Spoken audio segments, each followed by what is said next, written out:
يهده الله فلا مضل له ومن يضلله فلا هادي له أشهد أن لا إله إلا الله وحده لا شريك له وأشهد أن سيدنا محمدا عبده ورسوله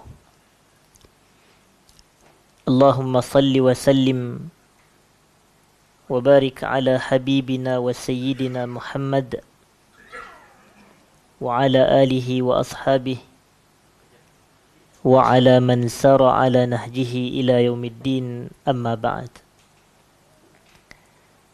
Hadirin dan hadirat, para pencinta ilmu yang dirahmati Allah sekalian. Pertamanya kita panjatkan syukur kepada Allah Subhanahu wa ta'ala kerana pada malam ini kita dapat bersama sekali lagi berkumpul bagi kita meneruskan majlis pengajian kita menggunakan kitab ringkasan Zadul Ma'ad fi Hadi Khairil Ibad sallallahu alaihi wasallam. Dan kita masih berada lagi berkenaan dengan petunjuk Nabi sallallahu alaihi wasallam berkaitan dengan salat.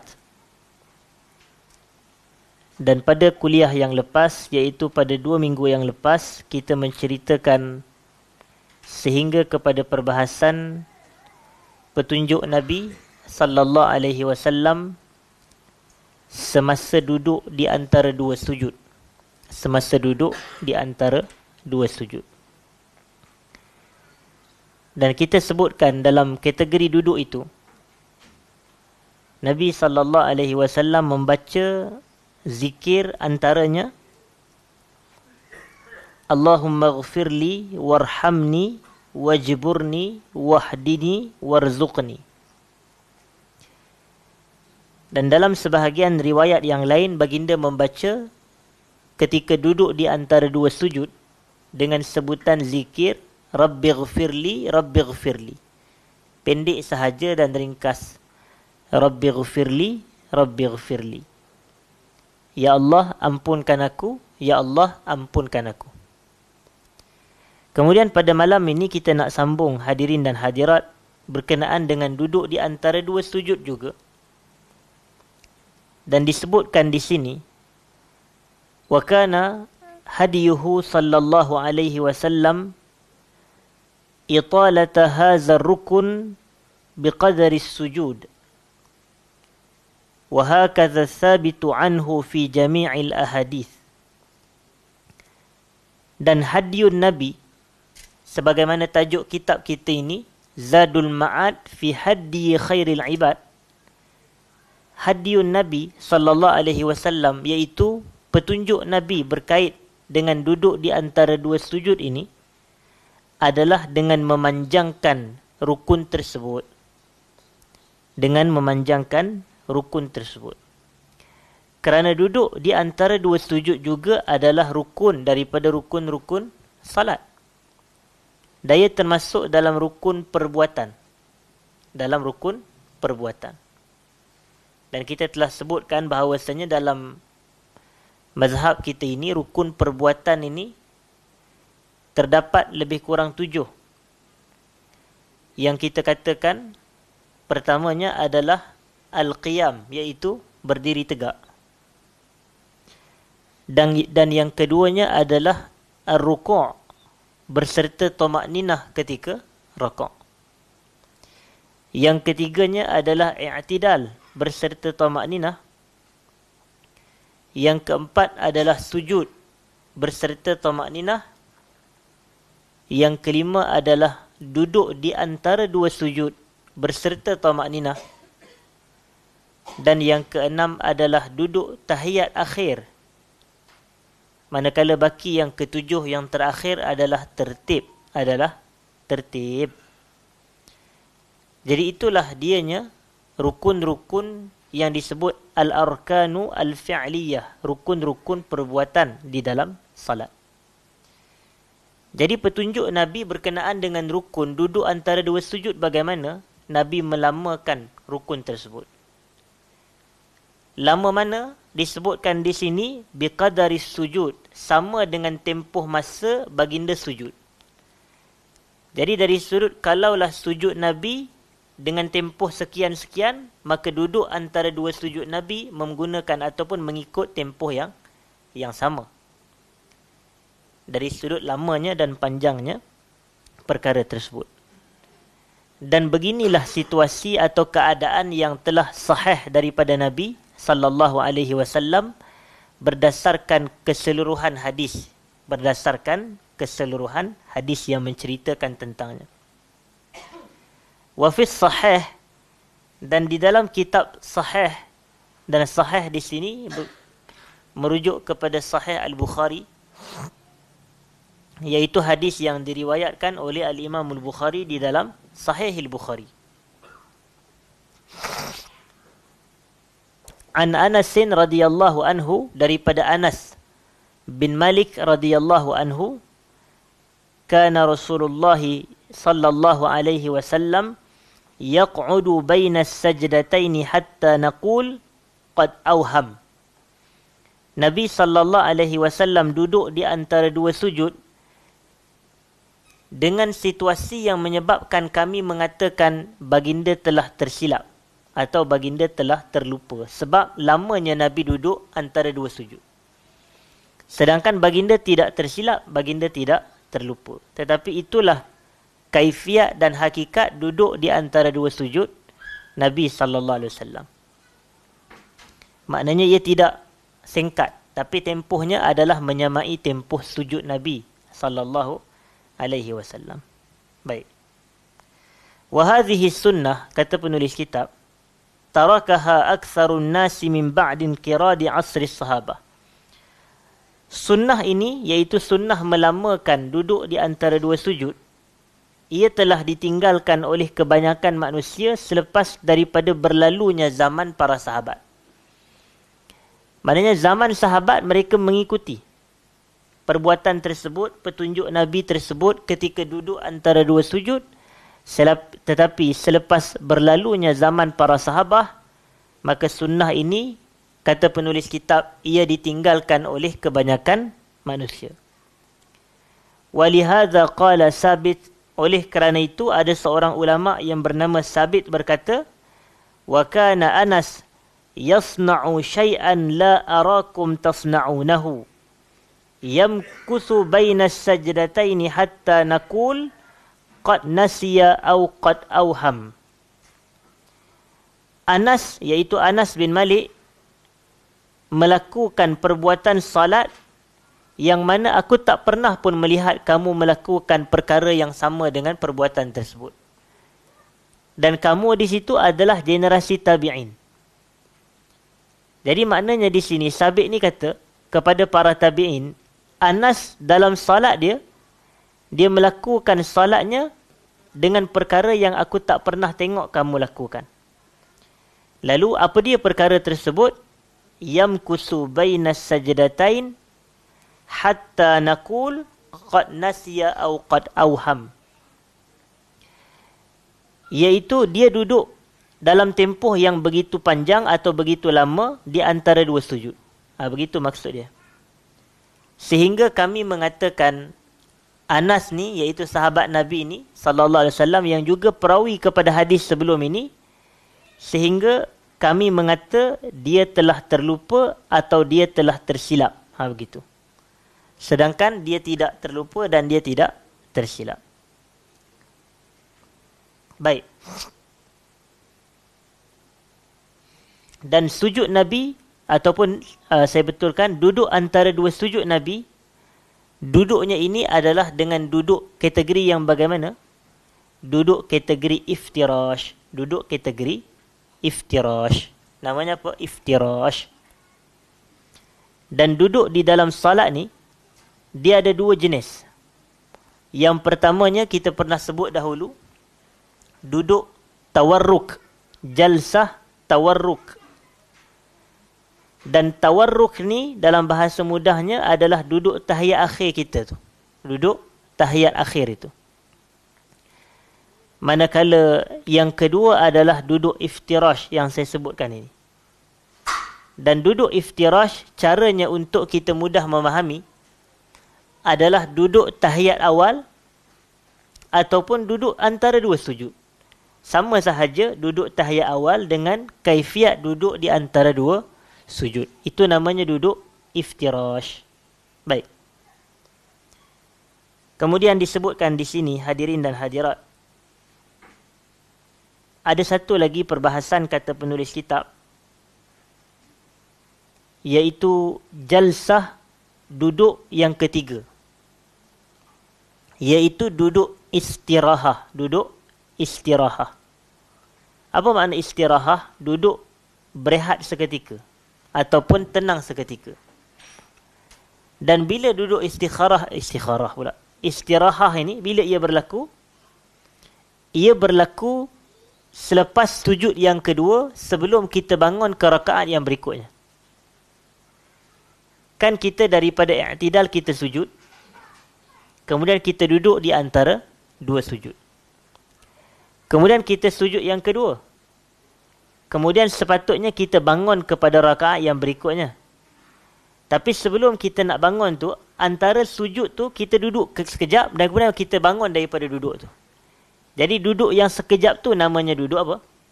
Istirahah. Duduk istirahah. Dan duduk kategori ini kita kata sunat, tapi ia tidak wajib. Ia adalah sunat duduk istirahah itu. Maknanya ada sahaja orang yang daripada sujud dia terus bangun berdiri, dia tak duduk dulu. Daripada sujud yang kedua dia terus bangun kepada rakaat yang berikutnya, dia tak duduk istirahah dulu. Jadi kita kata yang ini tidak memberi kesan kepada sah salat, kerana hukumnya adalah sunat. Hukumnya adalah sunat. Jadi ada tiga kategori duduk yang kita sebutkan sebentar tadi. Duduk tawarruk, iftirash dan juga istirahah. Duduk begitu. Baik.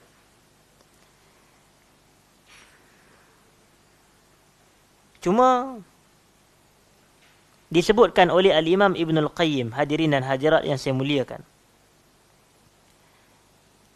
وَاخْتَلَفَ الْفُقَهَاءُ فِيهَا. Para ulama fiqh berbeza pendapat tentang hukum duduk istirahah ni. Hal hiya min sunanis salati fayustahabbu likulli ahadin ay yaf'alaha. Adakah ia merupakan sebahagian daripada perkara sunat di dalam salat, maka disunat kepada semua orang untuk duduk istirahah? Au hiya laysat minas sunan, ataupun dia bukan termasuk dalam kategori perkara-perkara sunat.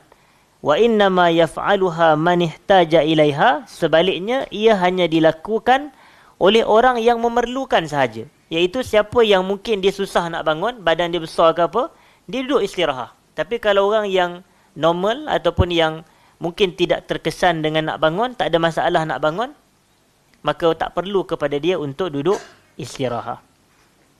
Maka ala qaulain, maka kata Ibn Al-Qayyim, dalam mazhab Imam Ahmad ada dua pendapat. Ada dua pendapat. Iaitu pendapat yang pertama mengatakan ia sebahagian daripada sunat dalam salat. Sebahagian kata tidak. Iaitu ia tidak disunatkan, sebaliknya hanya dibuat sekiranya perlu sahaja bagi individu yang memerlukan. Kalau individu yang tidak memerlukan, maka tiada keperluan untuk dia mendiri atau melakukan duduk istirahah itu tadi. Baik. Kemudian selepas Nabi sallallahu alaihi wasallam selesai duduk antara dua sujud, maka Nabi pun bangun pergi ke rakaat yang berikutnya, iaitu yang kedua. Wa kana idza nahadha, apabila baginda bangun daripada duduk di antara dua sujud itu, ataupun daripada sujud yang kedua, dan kemudian Nabi bangun, iaitu dia punya flow setiap kali rakaat akan ada dua kali sujud. Jadi kita cerita tadi duduk antara dua sujud. Kemudian Nabi sujud kali yang kedua. Kemudian itulah disambung dengan duduk istirahah, dan Nabi pun sallallahu alaihi wasallam bangun menuju ke rakaat yang berikutnya. Dan apabila baginda sallallahu alaihi wasallam bangun, iftatahal qiraah. Baginda akan terus memulakan bacaan Al-Fatihah.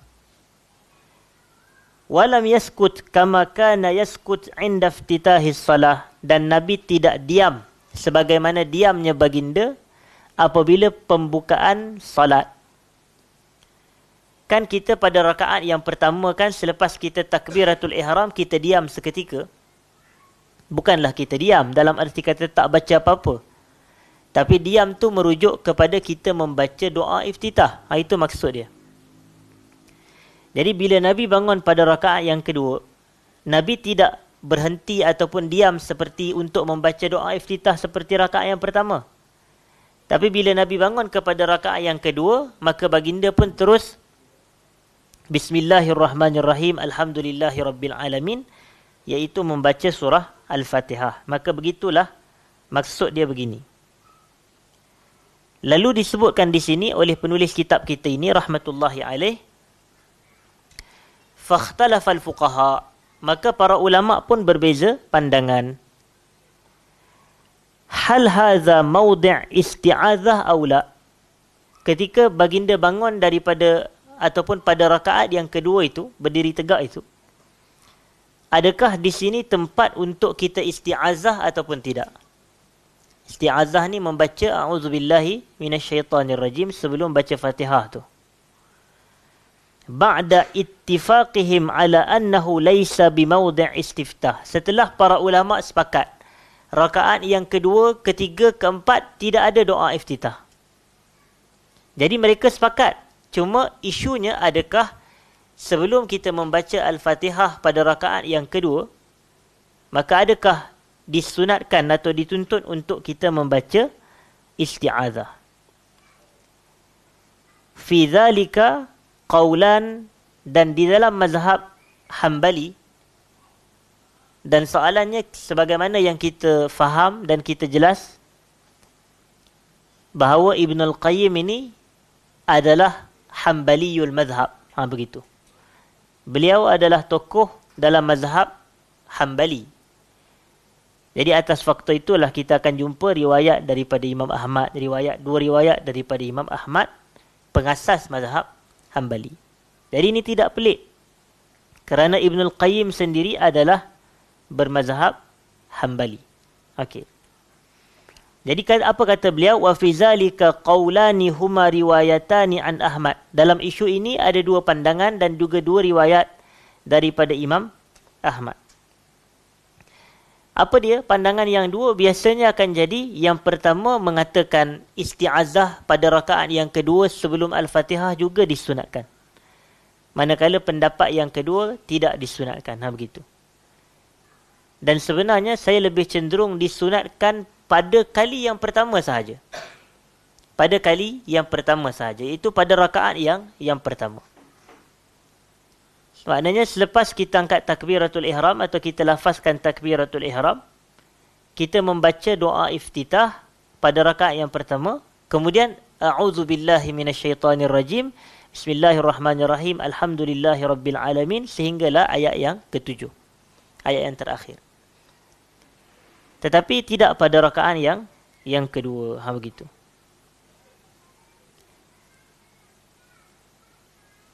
Baik.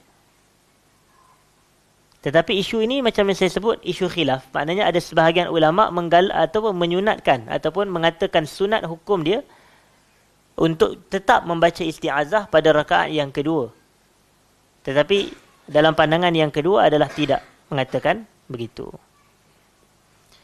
Dan inilah yang disebut oleh Ibn Al-Qayyim. Dia kata apa? Wal iktifa'u bisti'azatin ataupun bisti'azatin wahidatin azhar lil hadisis sahih. Pandangan yang paling jelas adalah kita berpada dengan sekali isti'azah sahaja. Itu yang saya sebutkan sebentar tadi. Iaitu memadai sekali sahaja a'udzubillahi minasyaitonirrajim pada rakaat yang pertama.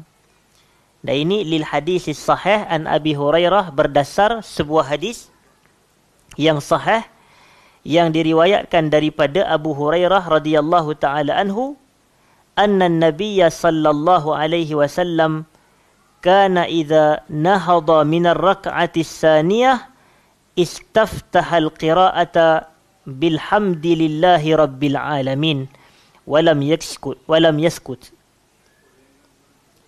Rasulullah sallallahu alaihi wasallam apabila baginda bangun kepada rakaat yang kedua, maka baginda akan memulakan bacaan dengan alhamdulillahi rabbil alamin. Baginda akan memulakan bacaan dengan alhamdulillahi rabbil alamin. Maknanya di sini menunjuk Nabi tak mulakan Fatihah pada rakaat yang kedua itu dengan a'udzubillahi minasyaitonir rajim. Maknanya dikata di sini yakfi isti'azah wahidah, memadai dengan sekali isti'azah sahaja. Baik. Dan itu telah memadai dan mencukupi apa yang diperintahkan oleh Allah Ta'ala dalam Quran. Idza qara'tal Quran fasta'iz billahi minasyaitonir rajim. Apabila kamu ingin memulakan bacaan Al-Quran, maka mulakanlah dengan bacaan a'udzubillahi minasyaitonir rajim, iaitu mohonlah perlindungan Allah daripada syaitan yang direjam. Baik.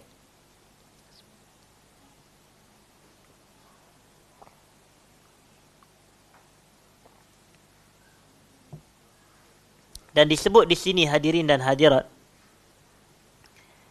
wa kana an-nabiyyu sallallahu alaihi wasallam yusalli as-saniyata kal-ula.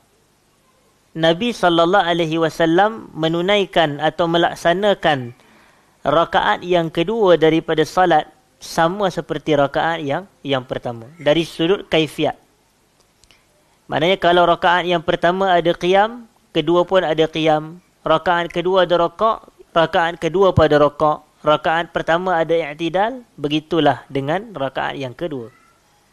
Dan begitulah sujud dan duduk di antara dua sujud sama sahaja. Cuma ada perbezaan. Apa dia perbezaannya? Perbezaannya ada 4 perkara. Maknanya yang membezakan rakaat pertama Nabi dengan rakaat yang kedua Nabi ada 4 perkara yang berbeza. Apa dia? Yang lain-lain semua sama. Qiyam, rukuk, i'tidal, sujud. Duduk antara dua sujud. Baca Fatihah. Baca surah selepas Fatihah. Zikir ketika rukuk, ketika i'tidal, ketika sujud, ketika duduk antara dua sujud. Sama. Tapi ada 4 perkara yang membezakan rakaat yang pertama dengan rakaat yang kedua. Iaitu yang pertama, as-sukut. As-sukut. As-sukut ni maknanya diam seketika.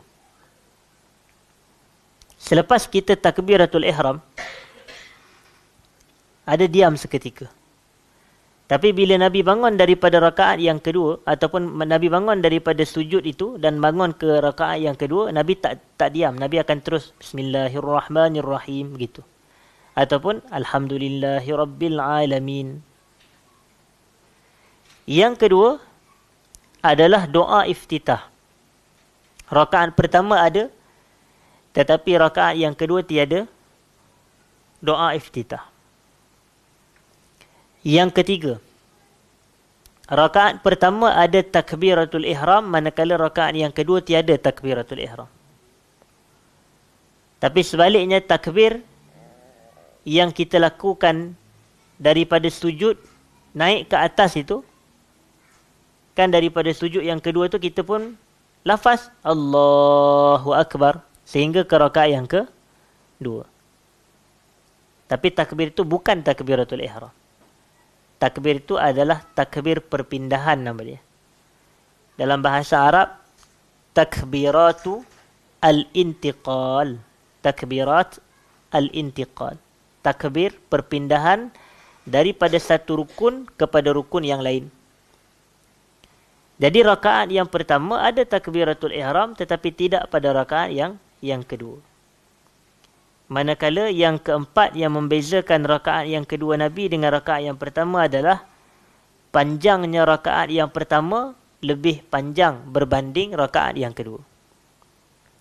Dia macam seolah kalau kita ini pada rakaat yang pertama kita baca sabbihisma rabbikal a'la, pada rakaat yang kedua kita baca wattin wazaitun. Macam tu. Dia bukannya rakaat yang pertama dia baca alhaakumut takasur, kemudian rakaat yang kedua dia baca amma yatasaalun. Tidak. Maknanya dia mesti rakaat yang pertama lebih lama. Itu maksud dia berbanding rakaat yang kedua, dan Nabi buat begitu. Rakaat pertama Nabi lebih panjang, lebih lama berbanding rakaat yang kedua. Jadi ada 4 perbezaan yang baki daripada atau selain daripada 4 ni semua sama je antara rakaat pertama dan rakaat yang kedua.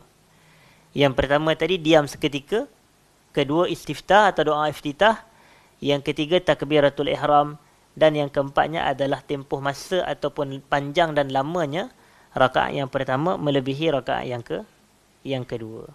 Baik. Kemudian disebutkan di sini, hadirin dan hadirat yang saya muliakan, perbahasan yang baru pula, iaitu duduk tasyahud. Duduk tasyahud. Dan duduk tasyahud ni nama lainnya adalah duduk tahiyat. Duduk tahiyat. Sama ada tahiyat awal atau tahiyat akhir. Sama ada tasyahud awal atau tasyahud akhir. Kita tak sebut tasyahud awal dan tasyahud sani. Kita tak sebut macam tu. Kita tak sebut tahiyat awal dan tahiyat saniyah. Kita tak sebut macam tu. Kenapa agak-agak? Kerana perkara ni kalau dia ada 2 je, maka dia mesti antara awal dan akhir sahaja. Itu maksud dia. Tapi kalau kita kata tasyahud awal, kemudian tasyahud sani, maknanya mesti ada tasyahud salis, tasyahud rabi', tasyahud khamis. Tak betul lah. Dari sudut bahasa Arab. Sebab kalau benda itu ada 2 je, mesti antara awal dan akhir sahaja. Contoh. Kita sekarang ni dalam kalender hijrah berada pada bulan apa? Sekarang ni Rabiul Akhir. Bulan lepas Rabiul Awal. Adakah kita kata Rabiul Sani sekarang ni? Tak kata, sebab dia hanya ada 2 je, Rabiul Awal dan Rabiul Akhir. Mana bila ada 2, maka dia tak jadi Rabiul Sani, dia jadi Rabiul Akhir. Sama juga dengan Jamadil Awal tu. Dia tak ada Jamadil Awal, Jamadil Sani, tak ada. Jamadil Awal, Jamadil Akhir, itu yang tepat. Jadi macam itulah tasyahud awal dengan tasyahud akhir. Dan duduk di sini disebut idza jalasa litasyahud. Ini perbahasan berikutnya. Apabila baginda sallallahu alaihi wasallam duduk tasyahud, wada'a yadahu al-yusra ala fakhidhihi al-yusra wa wada'a yadahu al-yumna ala fakhidhihi al-yumna. Maka Nabi akan meletakkan tangan kanan Nabi di atas paha kanan dan tangan kiri di atas paha kiri. Macam tu duduk tahiyat tu. Macam kita duk buat tu. Mana kita letak tangan kita? Tangan kanan di atas paha kanan dan tangan kiri di atas paha kiri. Begitulah kaifiat tasyahudnya Nabi sallallahu alaihi wasallam. Dan ketika tasyahud wa asyara bi usbu'ihi sabbabah, Nabi sallallahu alaihi wasallam mengisyaratkan ataupun Nabi akan menunjukkan dengan jari sababah Nabi. Dan sababah adalah jari telunjuk. Sababah ini adalah jari telunjuk. Jadi macam kita duduk tahiyat tu, tangan begini. Ataupun jari telunjuk ni begini. Baik. Dalam ni dia kata Nabi SAW menggerak-gerakkan jari telunjuk. Dalam kitab ini disebutkan wa yuharrikuha kama taqaddam. Nabi sallallahu alaihi wasallam menggerakkan jari telunjuk Nabi. Dan ini adalah sebagaimana yang terdapat di dalam hadis Wa'il bin Hujur, sahabat Nabi sallallahu alaihi wasallam. Dan Nabi akan membuat bulat antara 2 jari ni. Maknanya yang saya tunjuk ni, jari telunjuk sababah ini, dan 2 ni begini. Maknanya bulat begini. Baik. Kemudian hadirin dan hadirat, dalam ni juga disebut wa yarmi bi basarihi ilaiha, dan ketika tasyahud itu Nabi melihat ataupun memandang ke arah jari tersebut. Nabi memandang ke arah jari telunjuk tersebut. Begitu. Ini antara yang disebutkan di sini, hadirin dan hadirat yang dimuliakan. Dan ketika Nabi duduk tahiyat awal, duduknya adalah sebagaimana duduknya antara dua sujud tadi. Duduk tahiyat awal adalah sama seperti duduk di antara dua sujud. Dia kata di sini, wa amma, adapun sifatu julusihi sallallahu alaihi wasallam fakama taqaddama bainas sajdataini sawa. Sifat duduk tahiyat Nabi atau duduk tasyahud Nabi adalah sama seperti duduk di antara dua sujud. Yajlisu ala rijlihil yusra wa yansibul yumna. Nabi duduk di atas kaki kiri Nabi dan Nabi menegakkan kaki kanan Nabi. Dan kata penulis kitab rahmatullah alaih, walam yurwa anhu fi hadhil jalsati ghairu hadhihi sifah, dan tidak diriwayatkan daripada Nabi sallallahu alaihi wasallam berkenaan duduk tasyahud ini selain daripada kaifiat yang kita telah sebutkan. Maknanya tak pernah Nabi duduk tasyahud ni macam duduk tahiyat akhir. Tak pernah. Dan duduk tahiyat awal tadi dan juga duduk antara dua sujud, kita kata namanya duduk apa? Iftirash. Jadi maknanya Nabi tak pernah duduk tahiyat awal selain daripada duduk iftirash. Nabi tak pernah duduk tasyahud awal ni seperti duduk tawarruk. Tidak. Tawarruk itu hanyalah duduk tahiyat akhir sahaja. Kemudian, summa kana sallallahu alaihi wasallam yatashahhadu daiman fi hadhihi aljalsah. Kemudian sebab kita kena bezakan duduk dengan bacaan, begitu. Nama dia duduk tasyahud, betul. Dan bacaannya adalah bacaan tasyahud. Begitu, kena bezakan tu. Sebab nanti orang keliru tahiyat dengan bacaan tahiyat. Duduk tu perbuatan, bacaan ni ucapan. Jadi ada beza. Dan Nabi SAW sentiasa bertasyahud pada kategori duduk yang ini. Wa yu'allimu ashabahu ayyakulu, dan baginda mengajarkan para sahabatnya untuk membaca at-tahiyyatu lillah was-salawatu wat-tayyibat. Assalamu alayka ayyuhan nabiyyu wa rahmatullahi wa barakatuh. Assalamu alayna wa ala ibadillahi salihin. Ashhadu an la ilaha illallah wa ashhadu anna Muhammadan abduhu wa rasuluh. Ataupun wa ashhadu anna Muhammadan rasulullah. Jadi isyarat yang disebut dalam kitab-kitab fiqh, khususnya kitab fiqh mazhab Syafi'i, tasyahud ni dia mesti mencakupi 4 perkara ini. Yang pertamanya adalah pujian kepada Allah dengan sebutan at-tahiyyatu lillah itu tadi, ataupun at-tahiyyatul mubarakatus salawatut tayyibatu lillah itu.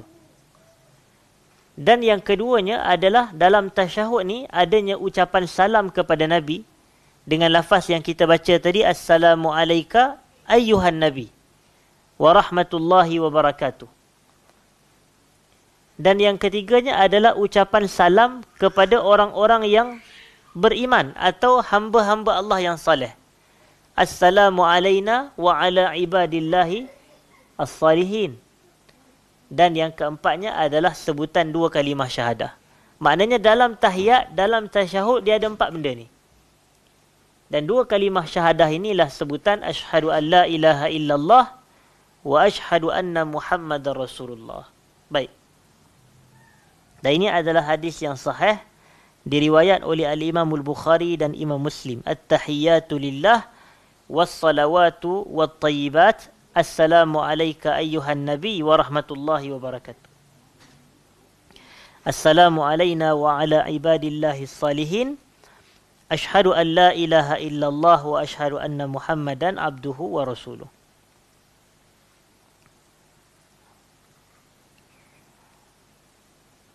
Baik. Wa kana sallallahu alaihi wasallam yukhaffifu hadha at-tashahhud jiddan. Maknanya Nabi meringkaskan tasyahud ni. Maknanya tidak begitu lama. Tasyahud awal ini Nabi meringankan atau meringkaskan bacaannya sehinggalah kepada 2 kalimah syahadah tadi. Walam yunqal anhu fi hadisin qat annahu salla alaihi wa ala alihi fi hadha at-tashahhud. Dan tidak dinukilkan sebarang riwayat pun daripada Nabi sallallahu alaihi wasallam yang menunjuk baginda berselawat ke atas diri baginda serta ahli keluarga baginda pada tasyahud yang pertama. Maknanya di sisi Ibn Al-Qayyim, semasa tahiyat awal tak ada riwayat yang menunjuk Nabi ni sallallahu alaihi wasallam selawat kepada baginda dan juga ahli keluarga baginda. Maknanya tahiyat awal sampai mana je? Sampai wa asyhadu anna Muhammadar Rasulullah ataupun wa asyhadu anna Muhammadan abduhu wa rasuluh seperti yang kita sebutkan. Maknanya tidak ada Allahumma salli ala Muhammad wa ala ali Muhammad dalam tasyahud awal. Begitu. Tapi ini adalah pandangan daripada penulis kitab. Wala kana aidan yasta'idhu fihi min azabil qabri wa azabil nar wa fitnatil mahya wal mamat wa fitnatil masihid dajjal. Demikian pada tasyahud awal ni, tidak Nabi juga sallallahu alaihi wasallam tidak memohon perlindungan Allah daripada apa? Azab kubur, azab api neraka, fitnah kehidupan dan kematian serta fitnah dajjal. Tapi yang kita mohon perlindungan ni bila? Pada tasyahud akhir. Begitu. Tasyahud awal tak. Maknanya pada tasyahud akhir itu, sebelum kita memberi salam, maka kita disunatkan meminta perlindungan Allah Ta'ala daripada 4 benda ni. Dengan doa kita, Allahumma inni a'udzubika min azabil qabr, wa min azabin nar, wa min fitnatil mahya wal mamat, wa min fitnatil masihid dajjal. Itu. Jadi ini disunatkan pada tasyahud akhir, tetapi tidak pada tasyahud awal. Kerana apa? Kerana tidak sahih. Ataupun bukan tidak sahih, tidak dinukilkan daripada Nabi baginda melakukan yang tu pada tasyahud yang pertama. Baik, tetapi wa man istahabba zalik, sebahagian ulama yang membenarkan perkara tersebut, iaitu minta perlindungan terhadap 4 perkara tadi dalam tasyahud awal, sebahagian ulama yang membenarkannya, فَإِنَّمَا فَهِمَهُ مِنْ عُمُومَاتٍ وَإِطْلَاقَاتٍ قَدْ صَحَّ تَبْيِينُ مَوْضِعِهَا وَتَقْيِيدُهَا بِالتَّشَهُّدِ الْأَخِيرِ. Maknanya ada perintah tu betul, tapi mereka ingat perintah tu bersifat umum yang meliputi tasyahud awal dan tasyahud akhir. Tapi kata Ibnul Qayyim, yang paling sahih tempatnya telah dijelaskan, iaitu tempatnya telah diikat dengan tasyahud akhir, bukan pada tasyahud awal. Begitu pandangan daripada penulis kitab. Baik. Kemudian Nabi bangun daripada tasyahud tu. Nabi bangun dan Nabi pun pergi kepada rakaat yang ketiga. Dan pada rakaat yang ketiga, sabit riwayat yang Nabi mengangkat tangan. Maknanya selepas kita bangun tasyahud, kita lafazkan apa? Allahu Akbar dan Nabi angkat tangan. Macam tu. Tapi pada rakaat yang kedua tak buat begitu. Maknanya pada rakaat yang kedua, Nabi bangun, kemudian terus. Tapi pada nak bangun ke rakaat yang ketiga, Nabi Allahu Akbar. Maknanya pada rakaat yang pertama begitu dan rakaat yang ketiga begitu. Manakala rakaat yang keempat sama seperti rakaat yang kedua. Baik. Kemudian apa yang Nabi buat? Summa kana yaqra'ul Fatihata wahdaha. Pada rakaat yang ketiga, Nabi hanya membaca surah Fatihah saja. Maknanya tidak membaca surah selepas Fatihah. Berbeza dengan rakaat yang pertama dan rakaat yang kedua. Bahkan kata para ulama, pada rakaat yang ketiga dan yang keempat tidak dituntut untuk kita membaca surah selepas Al-Fatihah. Yang diwajibkan hanyalah surah Al-Fatihah sahaja. Baik. Walam yasbut ini. Walam yasbut anhu annahu qara'a fi rak'atayn al-ukhrayayn ba'da al-Fatihati syai'a. Dan tidak sabit. Tidak sabit ni maknanya maknanya Nabi tak buatlah, itu makna tidak sabit. Tidak sabit daripada Nabi yang menunjuk baginda membaca selepas ataupun Nabi membaca sallallahu alaihi wasallam pada 2 rakaat yang terakhir itu, rakaat yang ketiga, yang keempat, sebarang surah pun selepas surah Fatihah. Maksudnya tidak ada riwayat yang menunjuk bahawasanya Nabi sallallahu alaihi wasallam membaca sebarang surah selepas surah Al-Fatihah pada 2 rakaat yang terakhir. Jadi maknanya kalau kita nak baca surah selepas Fatihah ni, hanyalah pada rakaat yang pertama dan rakaat yang kedua sahaja. Adapun pada rakaat yang ketiga, cukup waladdallin. Kemudian kita pun Allahu Akbar untuk rukuk. Begitu. Dan begitulah juga dengan rakaat yang keempat. Fahadiyuhu ar-ratibu sallallahu alaihi wasallam italatul raka'atayn al-awlayayn min ar-ruba'iyyati 'ala al-ukhrayayn wa italatul ula min al-awlayayn 'ala ats-tsaniyah. Baik. Petunjuk Nabi sallallahu alaihi wasallam yang menjadi kelaziman Nabi adalah memanjangkan dua rakaat yang pertama berbanding 2 rakaat yang terakhir pada salat 4 rakaat. Seperti Zuhur, Asar dan juga Isyak.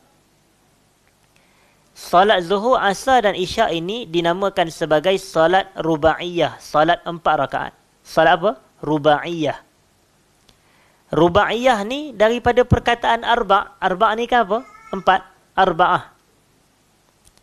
Jadi salat rubaiyah adalah salat 4 rakaat. Dan Nabi SAW, kalau baginda salat 4 rakaat, maka 2 rakaat yang pertama jauh lebih lama, lebih panjang berbanding 2 rakaat yang terakhir. Itu maksud di sini. Dan antara 2 rakaat yang pertama tu, rakaat yang pertama lebih panjang daripada rakaat yang kedua. Itu disebutkan di sini, rakaat yang pertama lebih wa italatul ula minal awlayaini 'ala ats-tsaniyah. Nabi akan lebih melamakan rakaat yang pertama berbanding rakaat yang kedua. Wa hadza kana hadiyuhu sallallahu alaihi wasallam fi sairi salawati. Dan inilah dianya petunjuk Nabi sallallahu alaihi wasallam dalam keseluruhan salat baginda. Baik salat fardu, baik salat sunat. Maka beginilah dianya bentuk salat Nabi sallallahu alaihi wasallam, italatu awwaliha ala akhiriha. Memanjangkan atau melamakan yang awal berbanding yang akhir. Maknanya kalau nak baca panjang, hanya kita baca pada yang pertama sahaja. Ataupun pada 2 rakaat yang terawal. Tidak pada rakaat yang ketiga dan rakaat yang keempat. Baik. Jadi kita nak pergi kepada duduk tasyahud akhir pula. Duduk tasyahud akhir. Sebab tak perlulah nak diulas tentang berdiri tegak, rukuk, i'tidal, sebab sama je. Jadi kita bicara tasyahud awal tadi, kemudian bangun rakaat yang ketiga, sama juga situasi dan kaifiatnya. Kita bangun rakaat yang keempat dan akhirnya ada tasyahud akhir. Dan tasyahud akhir ini, duduk tu rukun, bacaan tu rukun. Manakala tasyahud awal, duduk tu sunat ab'ad, bacaan tu pun sunat ab'ad. Dia sunat tetapi dia kategori sunat ab'ad, yang mana kalau dalam mazhab kita ini, jika kita tak membaca at-tahiyatul mubarakatuh dalam tahiyat awal tu, atau kita tak duduk tahiyat awal, maka kita dituntut untuk sujud sahwi. Begitu. Kerana kedua-duanya adalah sunat ab'ad. Jadi kalau kita nak mengingat contoh antara tasyahud awal dengan tasyahud akhir, ingat tasyahud awal tu, bacaan tu dan juga duduk tu adalah sunat ab'ad. Manakala tasyahud akhir, bacaan dan duduk tu adalah rukun salat. Rukun salat. Baik. Wa kana sallallahu alaihi wasallam idza jalasa fi at-tashahhudil akhir jalasa mutawarrikan. Nabi sallallahu alaihi wasallam apabila baginda duduk ketika tasyahud akhir, baginda akan duduk mutawarrikan. Duduk apa ni? Duduk tawarruk. Duduk tawarruk yang kita sebutkan sebentar tadi.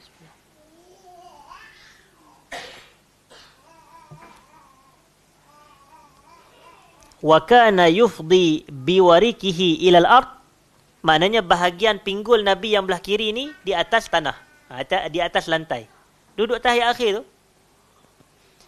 Dan wa yakhruju qadamahu min nahiyatin wahidah, dan kaki kiri Nabi tu macam ke kanan. Macam kita duduk tahiyat akhir. Fahadha ahadul wujuhi salasati allati ruwiyat anhu fit tawarruk. Tetapi tawarruk ni ada 3 kaifiat lain yang disebutkan daripada Nabi sallallahu alaihi wasallam. Baik.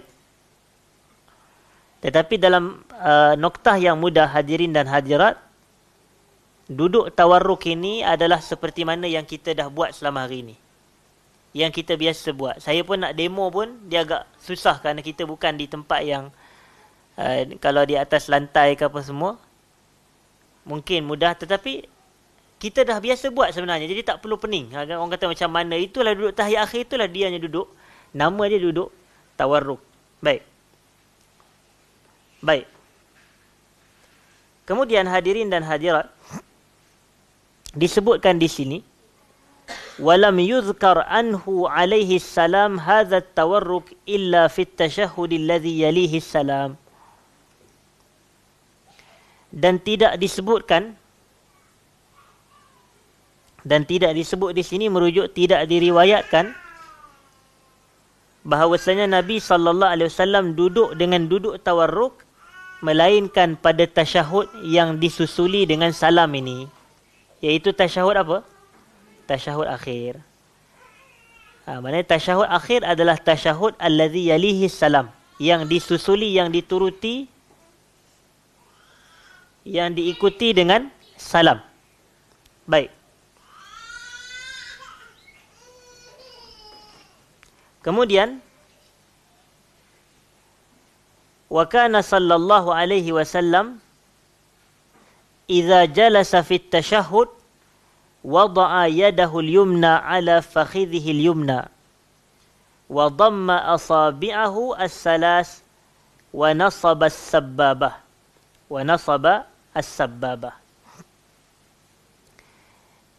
Di sini penulis nak menjelas tentang kaifiat tasyahud akhir ini.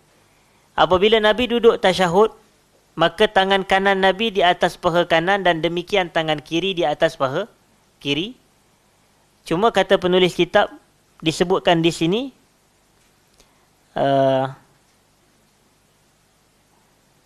wa dhamma asabi'ahu salas. 3 jari ni Nabi akan masukkan begini. Dan Nabi akan mengangkat jari telunjuk. Sama macam kita duduk tahiyat, Nabi akan mengangkat jari. Maksudnya 3 jari ni ke dalam. Kemudian Nabi SAW akan mengangkat jari telunjuk. Baik.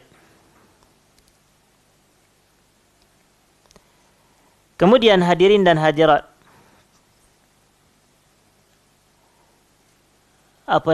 wakana disebutkan di sini, wakana yastaqbilu bi asabi'ihi al-qiblata fi raf'i yadayhi. Okey. Ketika Nabi sallallahu alaihi wasallam mengangkat 2 tangan, maka semua jari jemari ini menghadap ke arah kiblat. Dia tak akan jadi begini atau begini. Tapi jari jemari Nabi menghadap ke arah kiblat. Itu maksud dia. Dan itu ketika fi raf'i yadayhi wa fi ruku'ihi sallallahu alaihi wasallam, iaitu ketika Nabi nak rukuk, ketika Nabi nak sujud dan seumpamanya, ataupun ketika sujud jari jemari ke depan, maknanya menghadap ke arah kiblat. Jadi itulah yang menunjukkan bahawasanya jari jemari ini dihadapkan dan diarahkan ke arah kiblat. Bahkan semasa kita sujud pun jari jemari kaki itu dituntut untuk kita menghalakan ia ke arah kiblat. Begitu.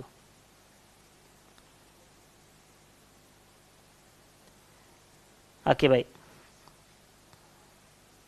Kemudian kita nak pergi kepada selesai perbahasan itu. Kita nak pergi kepada perbahasan yang terakhir pada malam ini, hadirin dan hadirat. Iaitu apa yang disebut oleh penulis kitab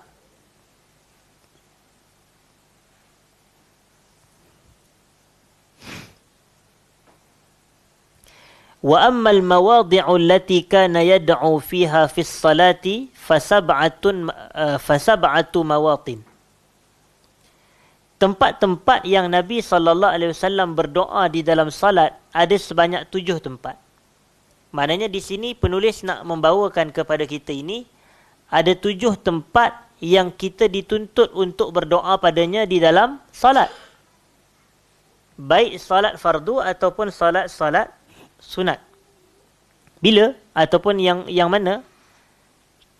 Okey. Ahaduha, tempat yang pertama adalah ba'da takbiratil ihram fi mahallil istiftah. Selepas takbiratul ihram tu. Maknanya selepas kita Allahu Akbar, kita pun disunat membaca doa iftitah. Dan di situ tempat kita berdoa. Dan ini yang saya katakan dalam kelas-kelas sebelum ini, antara doa iftitah yang dibaca oleh Nabi sallallahu alaihi wasallam adalah Allahumma ba'id baini wa baina khataayaya kama ba'adta bainal masyriqi wal maghrib. Allahumma naqqini minal khataaya kama yunaqqa ath-thawbul abyadu minad danas. Allahumma ghsil khataayaya bil ma'i was salji wal barad. Yang mana terjemahannya Allahumma inni ataupun Allahumma ya Allah ba'id baini wa baina khataayaya, kau jauhkan aku antara ataupun kau jauhkan di antaraku dengan dosaku sebagaimana engkau telah menjauhkan di antara timur dan juga barat. Kau bersihkan aku daripada dosa-dosaku sebagaimana dibersihkan pakaian putih daripada kotoran. Dan kau basuhlah dosa-dosaku dengan air salji dan dengan al-barat. Al-barat ni embun ataupun embun kesejukan itu. Baik.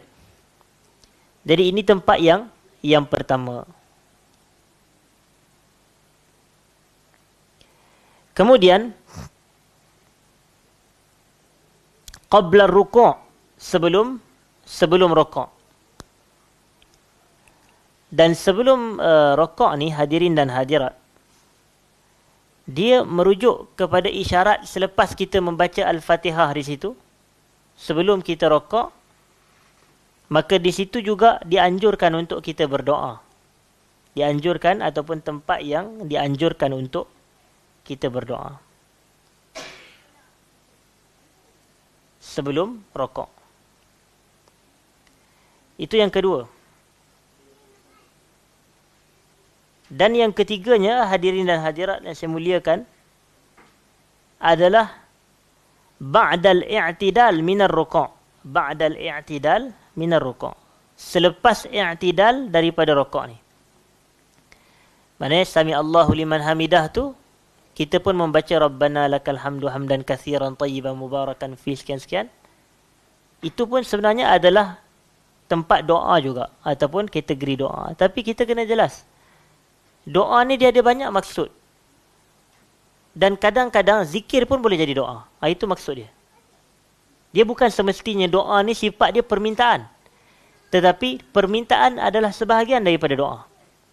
Kerana boleh jadi doa ni hanyalah seruan kita pada Allah. Kita menyeru Allah walaupun kita tak minta apa-apa pada dia. Itu doa tu. Contoh, kita ambil contoh. Dalam surah Al-Anbiya, Allah kata apa? وَزَنُّونِ إِذْ ذَهَبَ مُغَاضِبًا فَظَنَّ أَنْ لَنْ نَقْدِرَ عَلَيْهِ فَنَادَى فِي الظُّلُمَاتِ أَنْ لَا إِلَهَ إِلَّا أَنْتَ سُبْحَانَكَ إِنِّي كُنْتُ مِنَ الظَّالِمِينَ. Dan Nabi SAW kata, ini doa siapa dia ni? Nabi Yunus. Jadi Nabi Yunus ni, bila dia doa, La ilaha illa anta, subhanaka inni kuntu minaz zalimin. Kemudian tengok, Nabi SAW dia kata apa? Doa Zinnun, Nabi kata. Doa Nabi Yunus. Padahal sebutan dia apa? La ilaha illa anta, subhanaka inni kuntu minaz zalimin. Terjemahan dia apa? Tidak ada Tuhan selain kamu, Maha suci kamu, ya Allah, aku tergolong dalam kalangan orang yang menzalimi diri sendiri.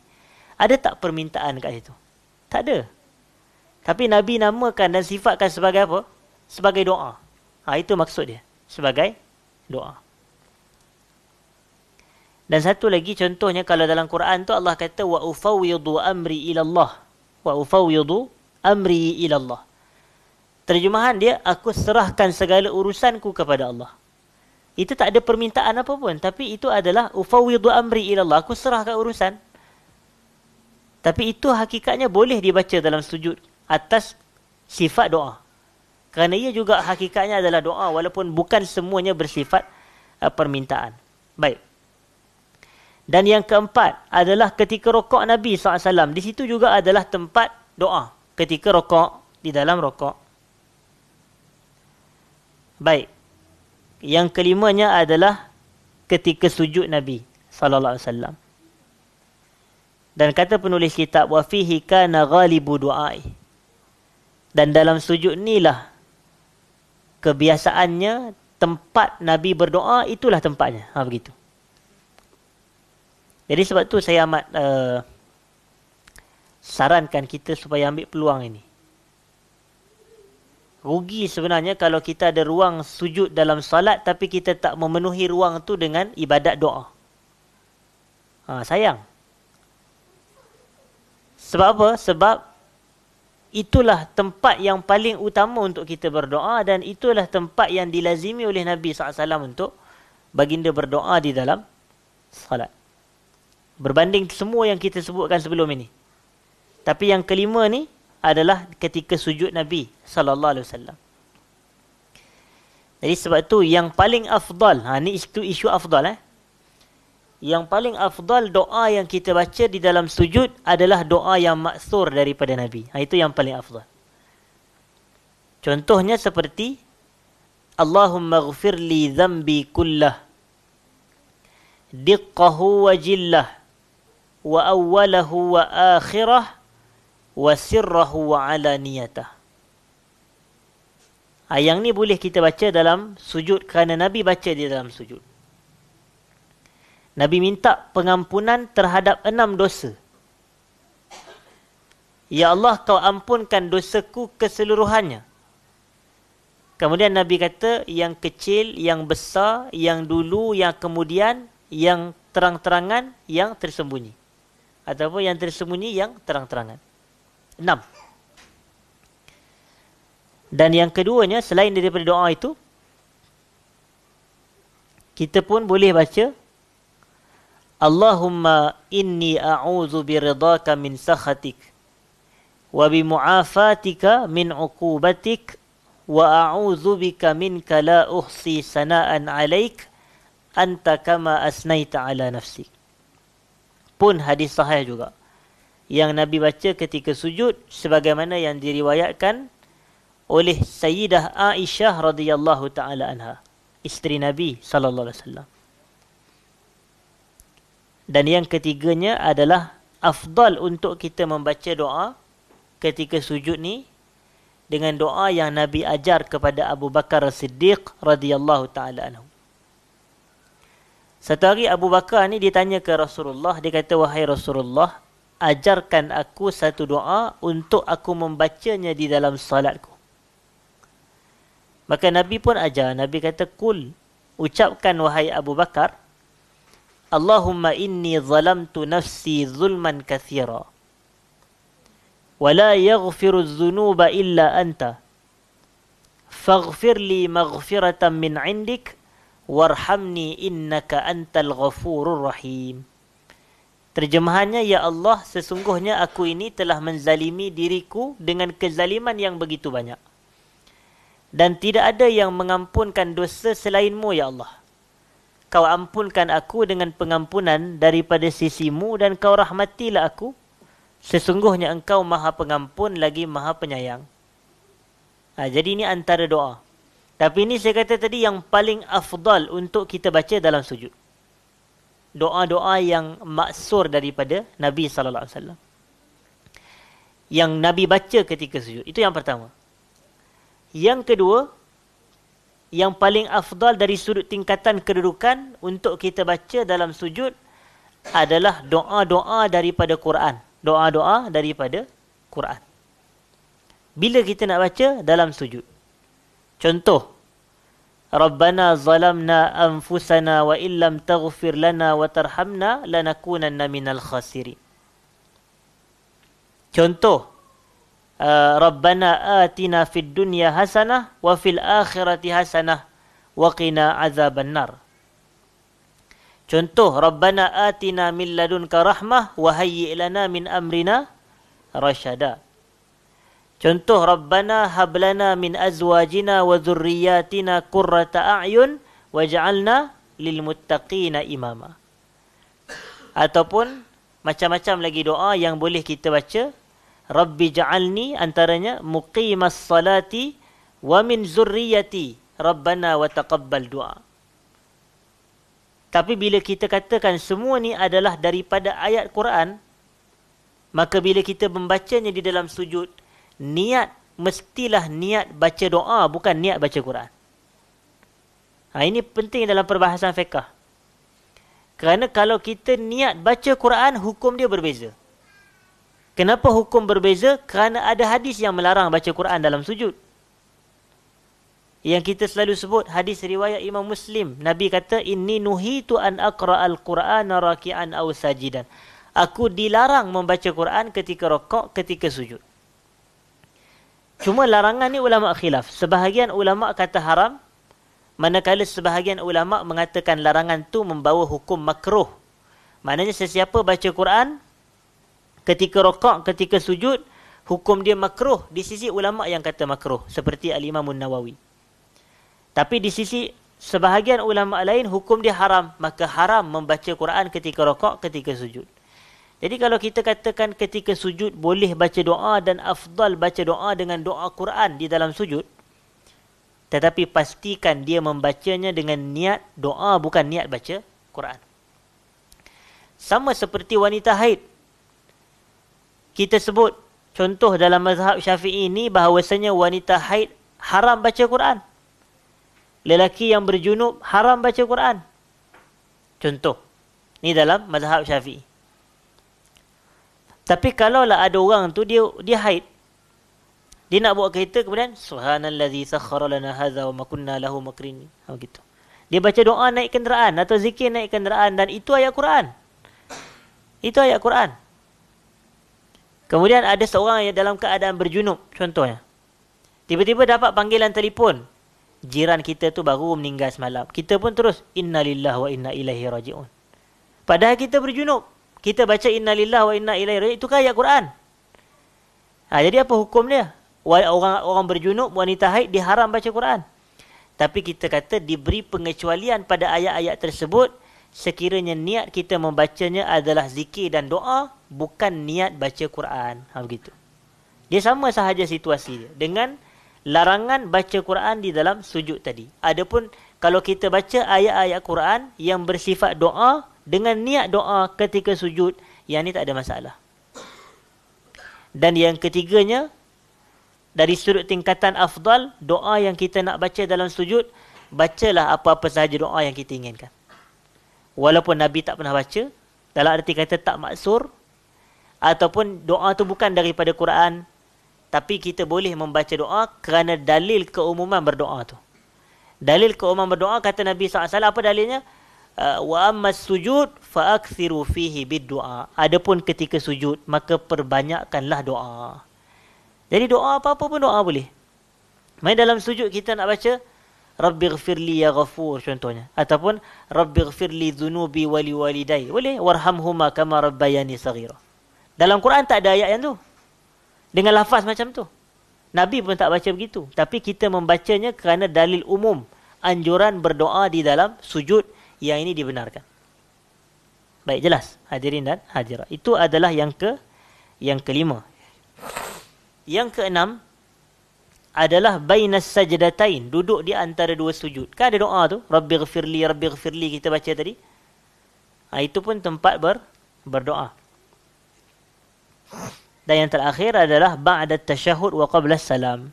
selepas tasyahud akhir sebelum kita memberi salam. Itu antara tempat mustajab doa. Dan banyak sandaran dalilnya.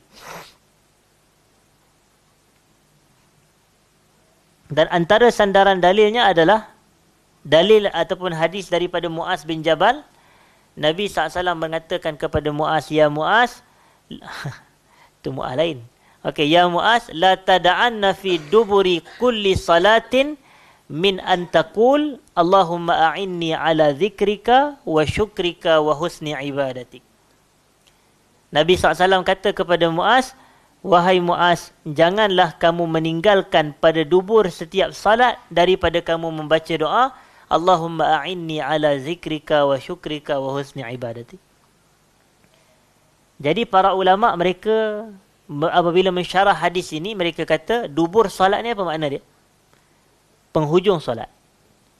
Jadi penghujung salat boleh dipahami dua. Yang pertama, selepas salam, iaitu selepas salat selesai. Yang kedua, sebelum salam.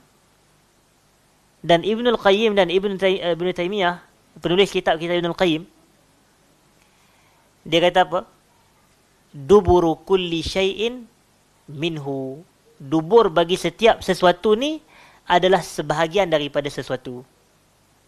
Kalaulah dipahami dubur tu adalah selepas mayang sebahagian ke ataupun bukan?